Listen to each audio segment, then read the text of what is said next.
Good morning. My name is Larry Saslaw. On behalf of the Tulare Basin Watershed Network, I want to thank you for being here today and to join in on the conversation about one of the most pressing issues facing the present and future economic, social, and environmental challenges here in the southern San Joaquin Valley.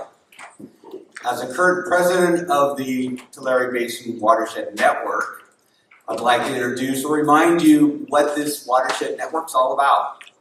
The Tulare Basin Network's mission and vision is to engage partners, stakeholders, and funders in headwaters to groundwater multi-benefit projects that enhance the regional ecological and economic health, agricultural heritage, healthy waterways and wildlife habitat, and abundant clean water for nature and people.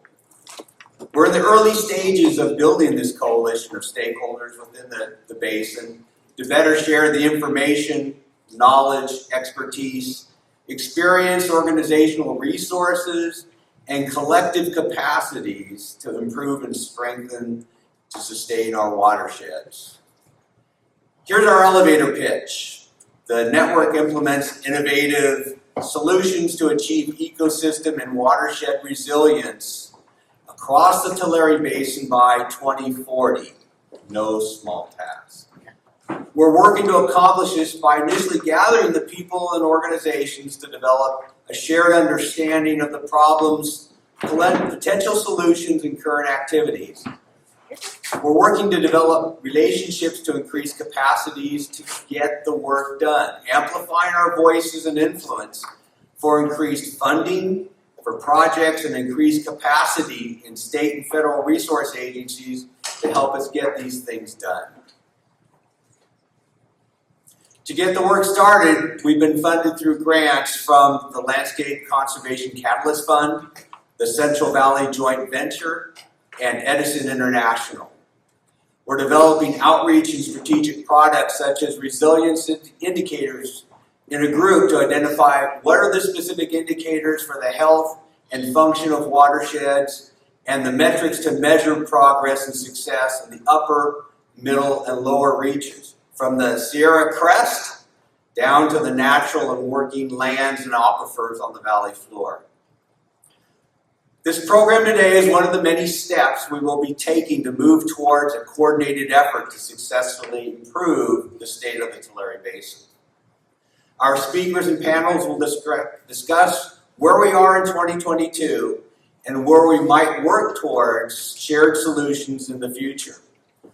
We're asking you to voice your ideas and priorities on how we get this started and can work cooperatively to accomplish our goals. Thanks again for being here and joining in to help us develop a future Tulare Basin. Thank you. My name is Logan Robertson Huecker. I'm the Executive Director of Saslaw Riverlands Trust, which is the regional land trust for this area, and I'm also a member of the network leadership team.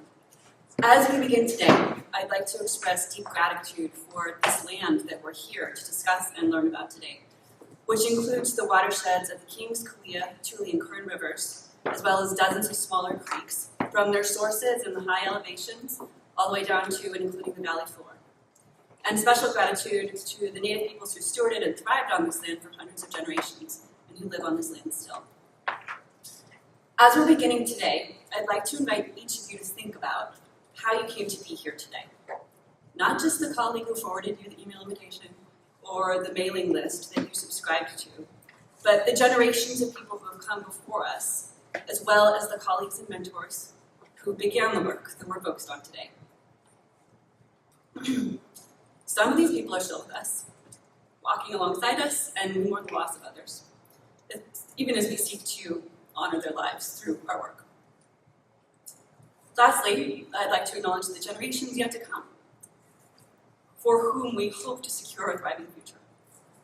As a network of willing individuals and organizations coming together around a shared purpose, the Tulare Basin Watershed Network works toward that thriving future to generate and implement integrated, inclusive, and innovative solutions to advance ecosystem and watershed resilience and socioeconomic sustainability.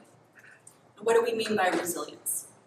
The network's working definition is the capacity of a system, whether social, economic, or ecological, to recover from and adapt to shock and stress in ways that maintain and enhance its health and integrity. One of the frameworks that we use in our thinking about the network is this idea of a critical shift from a way that we commonly work where social, economic, and ecological systems are separate but overlapping systems. And over time, our hope is to move towards increasing sustainability and resilience, increasing the overlap, and eventually towards healthy, interdependent systems.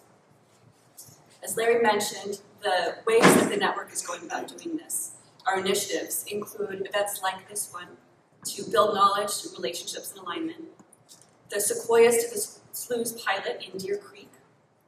It's a pilot project looking at the whole Deer Creek watershed as one of the few undammed watersheds in the Sierra, a model for whole watershed planning and coordination. And also the Resilience Indicators Group, whose goal is to develop a distinct set of resilience indicators and metrics that are best suited to this region, from the ridgetops to the groundwater basins. And with that, I will pass off to Robert, who I think is going to run us through the agenda and maybe do the case. Thank you. Thanks, Logan and Larry.